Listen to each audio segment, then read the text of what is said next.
Kim. Then we go further with the presentation of Kees de Korte. Kees de Korte is from Waternet, and he is a specialist in wastewater already for ages. And he is especially interested in the design and the real-time control, and he will give us a talk about how smart we can treat wastewater. Thank you, Luc.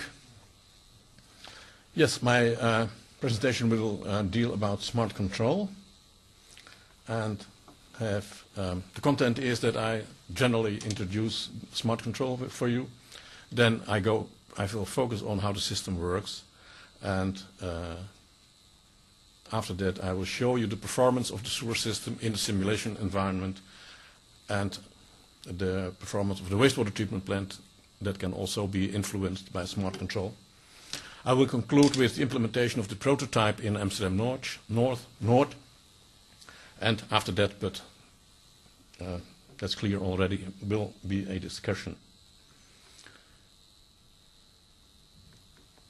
What is smart control? When you look at the name, you can see there is RTC hidden in it, in the middle of the word, and RTC means real-time control, which is a bit funny because all control is real-time. But real-time control in the wastewater business stands for control of pumping stations during rainweather conditions. Smart control itself is a control algorithm which tries to control the flows of the pumping stations. Smart control is able to control a large number of pumping stations, to control in a central way, so in an optimized way. It's not difficult to control one pumping station, because when there's water you should switch it on, and when there's no water you can switch it off. Two pumping stations is not too complicated. You can use if-then-else statements. With three it's a little bit more difficult, but over five it's a burden to make a control algorithm. And smart control is able to handle 10 or 20 or 30 pumping stations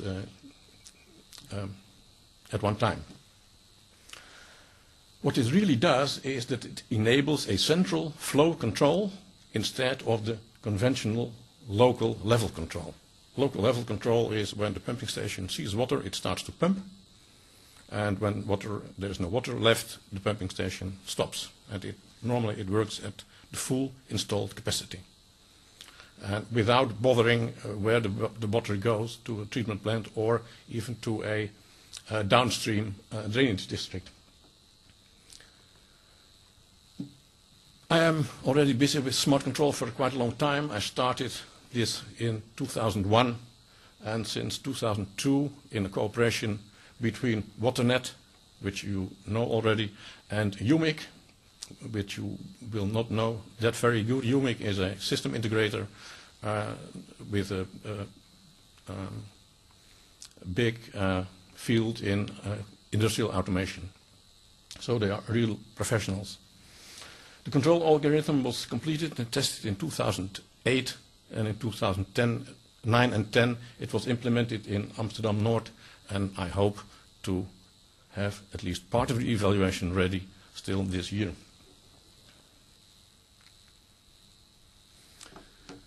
The objectives of smart control are improving the performance of sewer systems in terms of reduce or even prevent combined sewer overflows. This was the whole project started with this objective.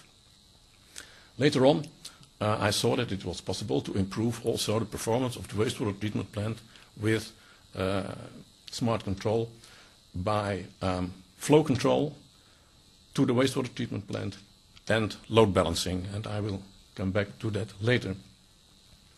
During the development of the algorithm in the simulation environment, I also noticed that it can be a very good design tool to predict effects of measurements, for instance, installing more storage capacity or installing more pumping capacity. And you can see in the simulation environment the effects of what you do. which is not always done. That's not common practice at this moment.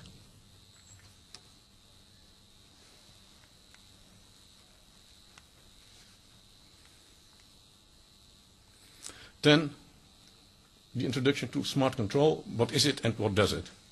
This is a simple hydrological model of a combined sewer system or an improved separated system, which means that only part of the rainwater is pumped to the wastewater treatment plant. You see here a very simple model of 4 drainage districts represented by simple storage basins. And you see that in every district is fed with rainwater and wastewater. Wastewater always, every day, rainwater sometimes, and sometimes more and sometimes less.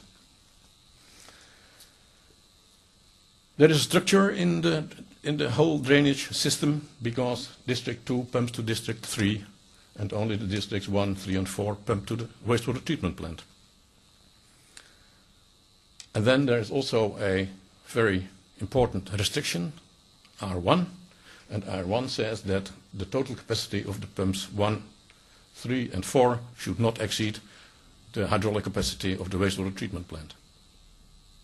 So this restriction is always present and plays an important role in SmaRTControl. Here you see 4 pumps, but in fact it works also with weirs and gates as long as you can control the capacity of the drainage districts, the flow from the drainage districts. And the capacities can be fixed, for instance, on-off, or variable, for instance, frequency-controlled pumping stations, which have a broad range of continuous flow possibilities. The simulation environment can handle a branched structure, as shown before, or even a grid structure, so that, for instance, District 2 can not only pump to District 3, but also to District 4, which is a little bit more complicated. Well, when the storage capacity is full, somewhere an overflow takes place, and in the simulation environment you can choose between internal overflows from one district to a downstream district, which is sometimes the case in gravity sewer systems, or to surface water, which is the case in Amsterdam. Besides the restriction 1, you can add other restrictions.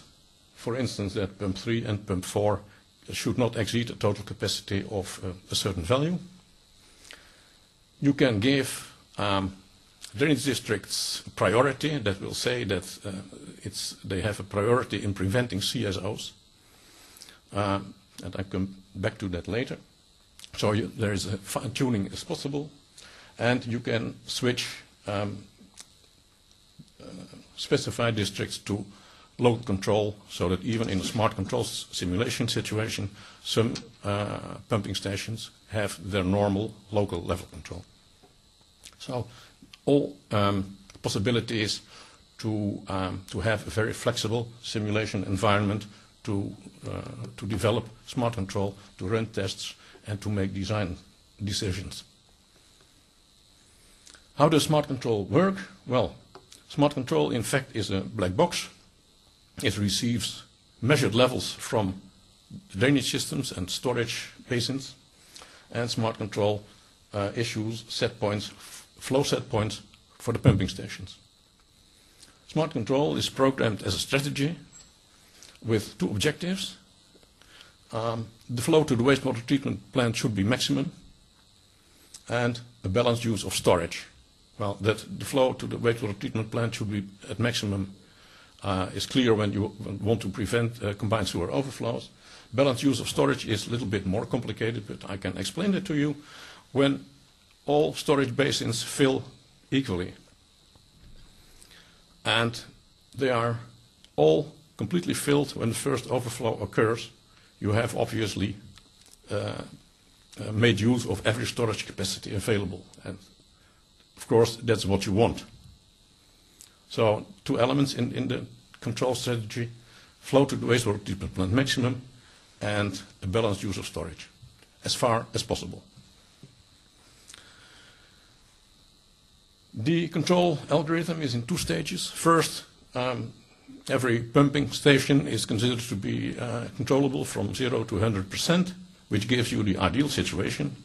And then you you come to reality, and most pumping stations can do that. So in the second stage, there is a correction of the ideal set points to set points that are possible in the real-time environment. SmaRTControl is a plug-and-play algorithm. So it works with an object function, and there are no so-called control rules in the software. Control rules are things like, if the level here has that value and the level there has that value, then something else should occur, which is very complicated. And moreover, when something changes in your sewer system, and every day things change in your sewer system, in fact you have to adapt your software. Well, that's not the case here, because it's plug and play. You can introduce capacities like storage capacity or pumping capacities, and even the structure is introduced in simple data files. That makes it also possible to do easy simulation.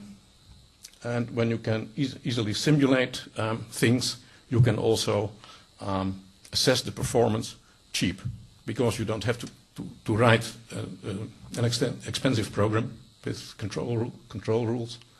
But that costs a lot of money. Before you can say what the influence on the performance is.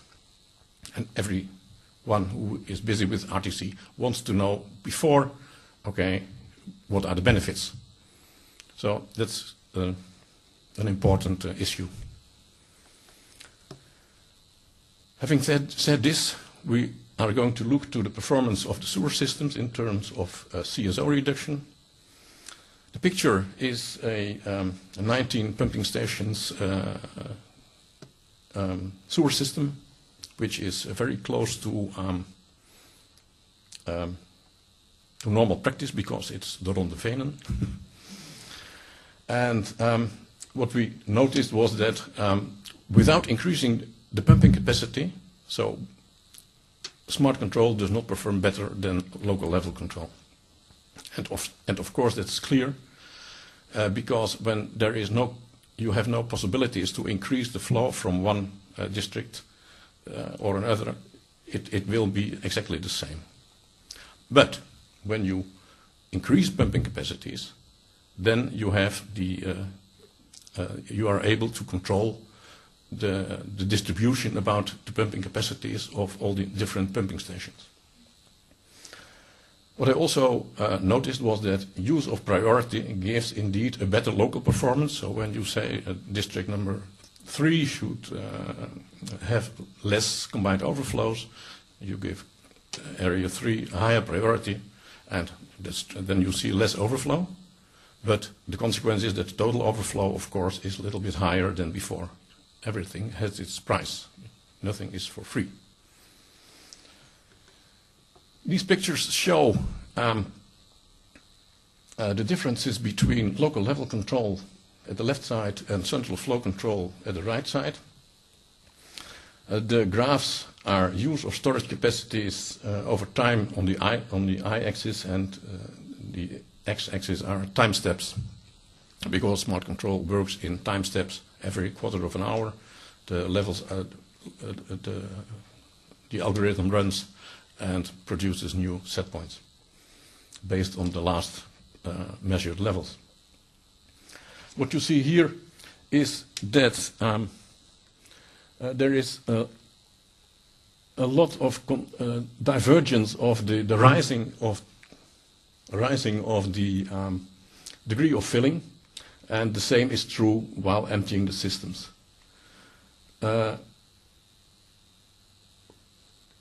And the balancing of the storage capacity, what you expect is that the lines are very close together, because when you see only one line instead of 19, then your balancing is perfect. Well, at the right side, you see that with increased pumping capacity, SmaRTControl makes it possible to have the lines pretty close together compared to the left graph. So what SmaRTControl does is balancing, and what SmaRTControl also does with increased pumping capacity is making use of the full capacity to the treatment plant, which is actually at 1,263 cubic meters per hour. And in this case, there was one final pumping station that was too big, which was included in the capacity, but there was not enough, simply not enough water to pump it. And what really happens then is that the spare capacity of that 1145 is used by other districts to get the 1236 to the treatment plant. Okay. Then I speed up. Performance of the wastewater treatment plant.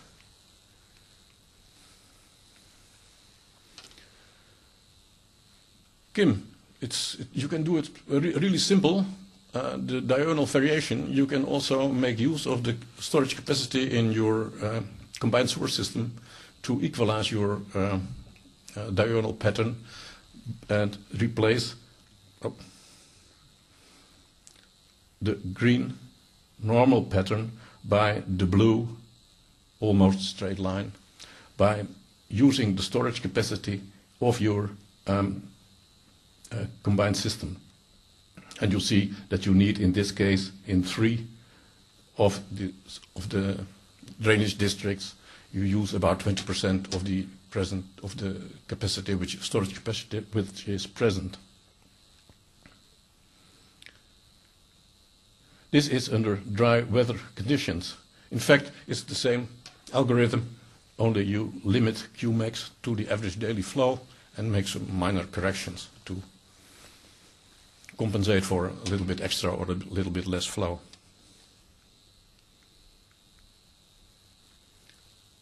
You can also adjust Qmax manually for maintenance reasons or process reasons, but the most interesting is avoiding peak flows or of peak loads to the wastewater treatment plant by reducing the Qmax to the wastewater treatment plants when there is a little bit rain. So for moderate rain conditions, it's not necessary to have the pumping stations go to maximum within a couple of minutes. You can spread the flow to the treatment plant over a longer time. This figure shows you ammonium peaks in the effluent of Amsterdam West. You see the flow in blue and the ammonium load in of the effluent in red. And well, this is dry weather, and then it starts to rain, and you see that the ammonium peak is caused by rain. But it has a certain relation to flow, but after some time the flow stays and the ammonium concentration is back to about normal. How come? Well, I tried to simulate that.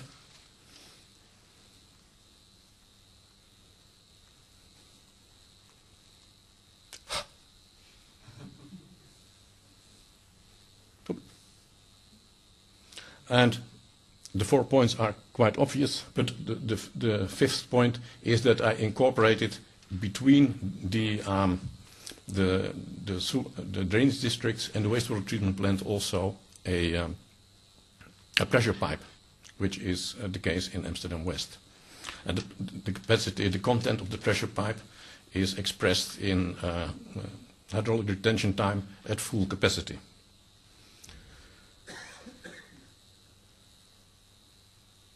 Here you see 3 different drains to explain what happens. That's drain 1 in blue, a block drain, and it's a heavy one leading to an overflow. Drain 2 is a real heavy rain event, and drain 3 is the same one as drain 2, but it's only a moderate rain. What did we see from the rain 1? Well, when the rain starts, the flow gets to maximum, 100%, stays there, and then when the system is empty, it falls back to dry weather flow conditions. Without a pressure pipe, the ammonia concentration in the inlet of the wastewater treatment plant decreases due to dilution and also due to storage of ammonia in the sewer system. With a small pressure pipe you see a short delay, and with a larger pressure pipe you see a longer delay of the decrease of the ammonium concentration. And in the end, when the rain stops here, the wastewater treatment plant becomes less diluted, and the ammonia concentration goes back to the normal dry weather value later on. When you express this in the right sheet as loads, you see without the pressure pipe you don't see any peak at all, because the dilution immediately takes place. But with pressure pipes you see a marked peak which is much higher than the daily average, which is the horizontal line. What I never see, and I'm not aware of if it exists in practice, is that when the rain has stopped and its systems, especially without a pressure pipe, there is a second peak, because during emptying the ammonium concentration increases while the pumps are still pumping at full capacity. So there is also a second peak. 1 minute. No. SmaRTControl strategy for peak shaving is reduce the Qmax to obtain a specified ammonium load. You can put that into the system. And of course there is a restrictive conditions, because you don't want to restrict the flow to the treatment plant too much, because then you can have a combined sewer overflow. So you can specify, okay, I use only I use the storage capacity of the drainage districts only to a certain extent, for instance 40%. And the only thing that peak shaving requires is an ammonium concentration at your wastewater treatment plant and rain forecasts some days ahead, which are commonly available.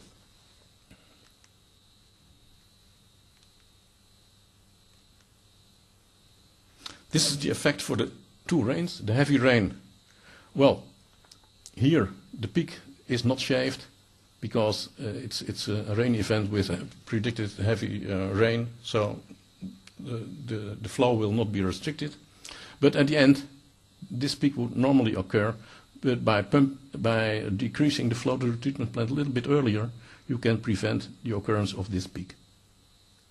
Here also the first peak is shaved a little bit, and all peaks at the end are shaved also, just by controlling the total flow to the wastewater treatment plant while balancing all upstream districts.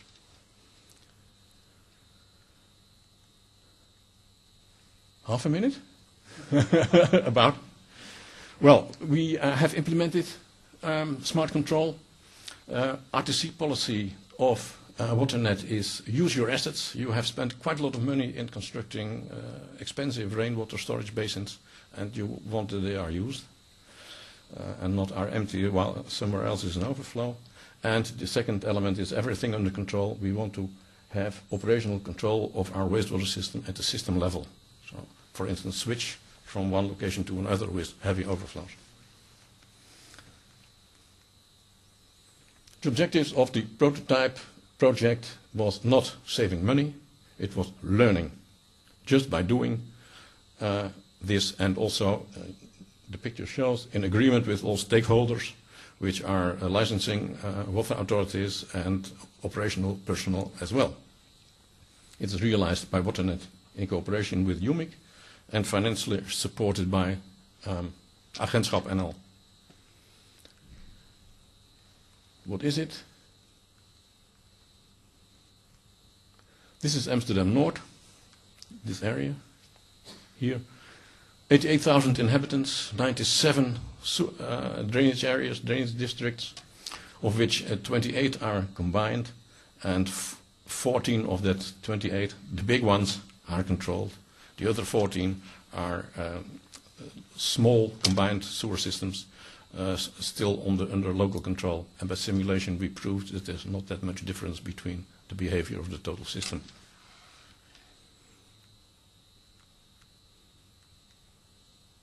This is how it looks like. Structure, big and less big areas.